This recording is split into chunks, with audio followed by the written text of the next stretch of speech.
IPL అంటే రోజు రోజుకి ఇంట్రెస్ట్ తగ్గిపోతుంది మా.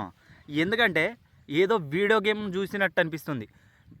బౌలర్స్ బౌలింగ్ వేయడం, బ్యాట్స్మెన్స్ దాన్నేమో కొట్టడం, అది 6 4 పోవడం, మళ్ళీ రిపీట్. ఎవరు చూసినా అదే. నిన్న జరిగిన 2 మ్యాచ్లలో అటు మన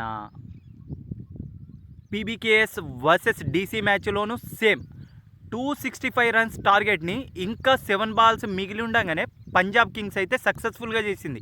ఇక second match RR versus Sunrisers మ్యాచ్లో కూడా సేమ్ రిపీట్ 228 టార్గెట్ని ఈజీగా చేజ్ చేసేసింది ఎస్ఆర్హెచ్. ఇద్దరు బ్యాట్స్మెన్స్ 2 మ్యాచ్లలో, ఫస్ట్ మ్యాచ్లో కేఎల్ రాహుల్ 150+ రన్స్ స్కోర్ చేస్తే సెకండ్ మ్యాచ్లో వైభవ్ సూర్యవంశీ ఒక సెంచరీ స్కోర్ చేశాడు. అండ్ ఫస్ట్ మ్యాచ్లో ప్రభు సిమ్రన్ సింగ్ ఒకే ఓవర్లో 6 4 కొట్టేశాడు మామ. అండ్ సెకండ్ మ్యాచ్లో చూసుకుంటే వైభవ్ సూర్యవంశీ ప్రబుల్ హింగే బౌలింగ్లో 5 6లు కొట్టాడు. ఇలా ఒకే రోజు 2 మ్యాచ్లలో కలిపి 986 రన్స్ అయితే స్కోర్ చేశాయి. ఇవన్నీ చూస్తుంటే బౌలర్స్ కెరియర్స్ ఏమైపోవాలి అని చెప్పేసి అనిపిస్తుంది. బ్యాట్స్మెన్స్కు అండ్ బౌలర్స్కు మధ్య ఒక మంచి వార్ ఉంటేనే అది ఇంట్రెస్ట్గా అనిపిస్తుంది.